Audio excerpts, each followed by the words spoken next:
नमस्कार। आप सुन रहे हैं सुनो कहानी यूट्यूब चैनल। आज की कहानी का शीर्षक है बड़े आदमी। घड़ी का कांटा 5 से कुछ आगे सरक गया था। नाश्ता मेज पर रखे रखे ठंडा हो चला था। दूध के गिलास से भाप उठनी बंद हो गई थी, पर आभा का अब तक पता न था। उससे 1 घंटा बाद में आने वाली विभा कॉलेज से कब की लौट आई थी और चाय पीकर बैडमिंटन कोर्ट जाने के लिए तैयार हो रही थी। मेरा झुंझलाया हुआ मन धीरे धीरे चिंतित हो उठा। ऐसे में शिरीष कितना याद आता है। जब से वह बेंगलोर ट्रेनिंग के लिए चला गया है, इस तरह के छोटे छोटे कामों के लिए पड़ोसियों को तकलीफ देनी पड़ती है। यूं वे बेचारे कुछ नहीं कहते, पर मुझे संकोच तो होता ही है। आंटी, मैंने चौंक कर देखा। पड़ोस का अंजुम साइकिल पकड़े दरवाजे पर खड़ा था। आभा स्कूल से आ गई क्या? नहीं तो क्यों? पर मेरी बात का जवाब देने से पहले ही वह साइकिल पर लौट पड़ा।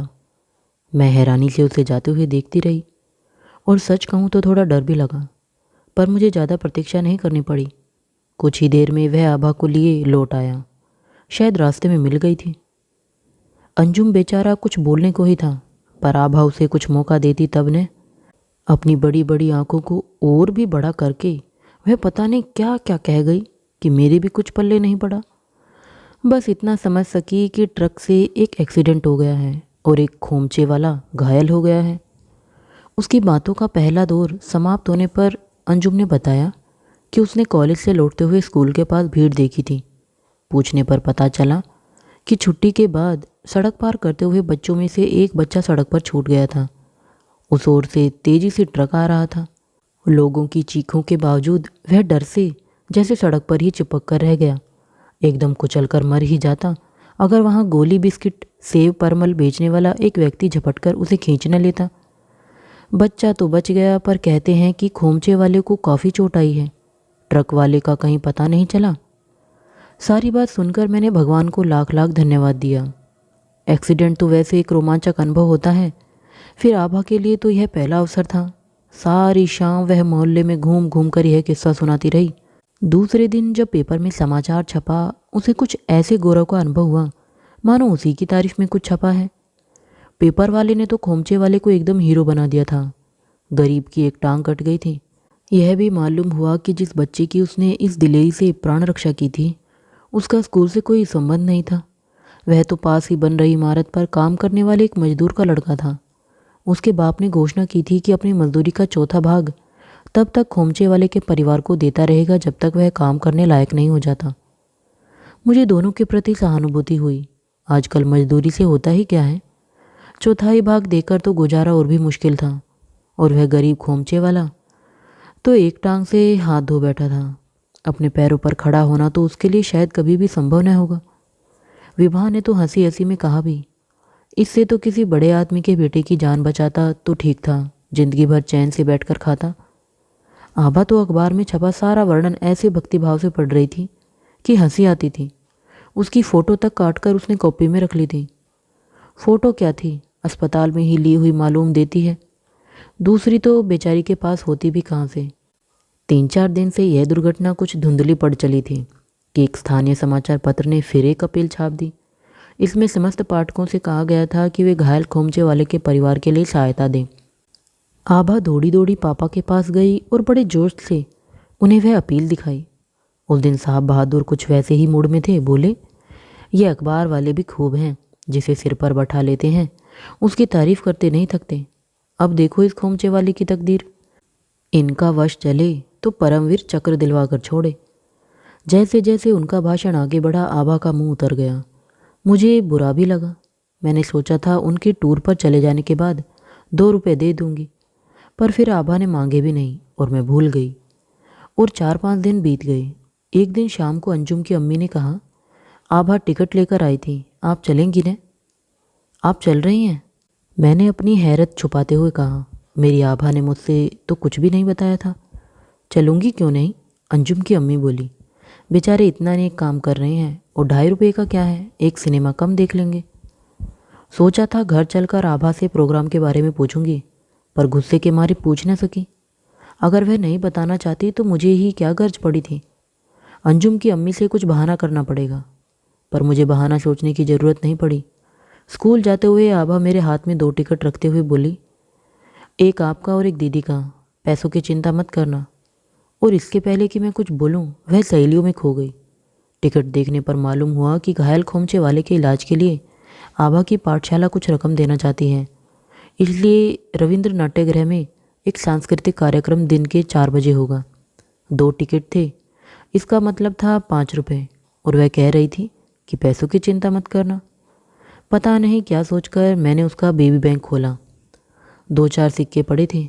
इसका मतलब था टिकट उसने अपने पैसों से खरीदे थे। शायद डरती थी कि हम लोग मना कर देंगे। मन जाने कैसा कैसा हो उठा। एक 5 का नोट उसके बैंक में रखा, तब जी कुछ हल्का हुआ। हम लोगों को पहुँचते पहुँचते 3:45 बज गए थे। हॉल काफ़ी भर गया था।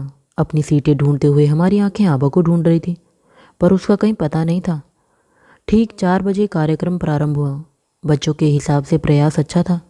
कई कार्यक्रम तो स्नेह सम्मेलन के रिपीट हो रहे थे, पर कम समय में और हो भी क्या सकता था। 5वें नंबर पर एक राजस्थानी नृत्य था। इंद्रधनुषी लहंगों और चुनरों में लड़कियां बड़ी प्यारी लग रही थी।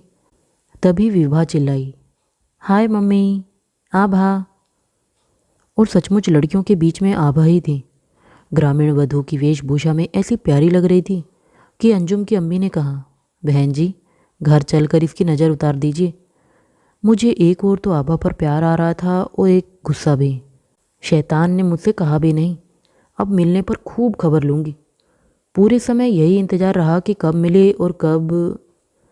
जनगणमन के बाद लोग दरवाजे की ओर खिसकने लगे, पर हम तीनों आभा की प्रतीक्षा में वहीं खड़े रहे। उसके गर्म कपड़े भी मैं लेकर गई थी, पर हॉल पूरा खाली हो गया, लेकिन उसका कहीं पता नहीं था। हार कर हम लोग ग्रीन रूम में पहुँचे। वहाँ कुछ अध्यापिकाएं सामान समेट रही थी। मैंने आभा की बहन जी के पास जाकर पूछा, आभा कहाँ है? वह तो अपनी मम्मी के साथ। कहते कहते वह मेरी ओर देखकर रुक गई। अरे, आप तो यहाँ हैं मिस बेंसन। आभा की माँ तो यह रही। मुझे क्या मालूम, मैं तो लड़कियों को बस में चढ़ा रही थी कि वह मम्मी मम्मी कहते हुए फाटक की तरफ भाग गई। मैंने सोचा कम से कम आपको देखना तो चाहिए था। गुस्से और घबराहट के मारे मेरे मुंह से बात नहीं निकल रही थी। मैं तो हॉल से बाहर भी नहीं निकली, और वह पता नहीं किसको मम्मी समझकर चल दी। मम्मी। तभी विभा ने मेरी बाँह छूकर कहा, मम्मी यहाँ खड़ा ही रहने से क्या होगा, चलो बाहर चलकर देखते हैं। गुस्से से भरी हुई मैं बाहर निकली। अहाते में सिर्फ स्कूल की बस खड़ी थी। फाटक के बाहर आकर मैंने तांगा किया। अंजुम की अम्मी ने कहा, विभा को लेकर यहाँ वहाँ घूमना ठीक नहीं, घर से अंजुम या उसके अब्बा को भेज देंगे। मन में कैसी कुशंकाएं उठ रही थी। घर में पहुँचना मानो पहाड़ हो गया था। घर के पास तांगे से उतरकर देखा, एक स्कूटर रिक्शा दरवाजे पर खड़ी है। मुझे देखते ही उसमें से आभा उतरी और दौड़कर मुझसे लिपट गई। मैंने भी उसे ऐसे चिपटा लिया जैसे बरसों बाद मिली हो।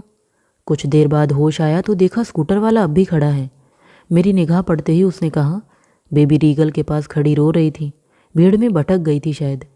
मैंने पर्स खोलकर 5 का एक नोट निकाला। मैं किराए के लिए नहीं खड़ा था। उसने मुझे रोककर कहा, फिर घर पर ताला बंद था और फिर यह भी देना था। उसने पाउडर का एक गोल डब्बा मेरी ओर बढ़ाया। उस डब्बे को मैं खूब जानती थी। आभा उसमें अपनी चूड़ियाँ, मालाएं, बूंदे वगैरह रखती थी। ओह यह, अरे यह तो सब नकली है। कोई बात नहीं, अच्छा अब चलूँ, कहते हुए वह अपनी सीट पर जा बैठा। क्या आप अपना इनाम भी नहीं लोगे? मैंने कहा। 5 का नोट अब भी मेरे हाथ में था। इनाम किस बात का माँ जी? उसने हंसकर कहा, मेरी जगह बेबी का भाई होता तो भी क्या आप उसे इनाम देती? फिर दोनों हाथ जोड़कर बोला, बेबी ने मुझे बतलाया है आप सब लोग कहाँ से आ रही हैं। मुझ जैसे ही एक गरीब भाई के लिए आप लोग कितना कुछ कर रहे हैं।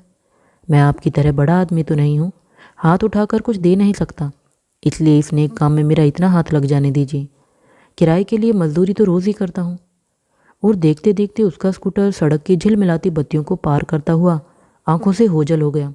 हम सब स्तब्ध उसे देखते रह गए। आभा की आंखें भर आई थीं। बड़े आदमी, उसने हम लोगों को बड़े आदमी की संज्ञा दी थी, पर सच तो यह था उस क्षण हम लोग कितने छोटे लग रहे थे। बड़ा आदमी तो वह खोमचे वाला था जिसने पराये बच्चे के लिए अपनी जान जोखिम में डाली थी, या वह मजदूर था जो मजदूरी का चौथा भाग दे रहा था, या शायद वह आभा थी जो अपनी नन्ही सी पूंजी परोपकार के लिए खुशी खुशी दे सकती थी। और अब यह स्कूटर ड्राइवर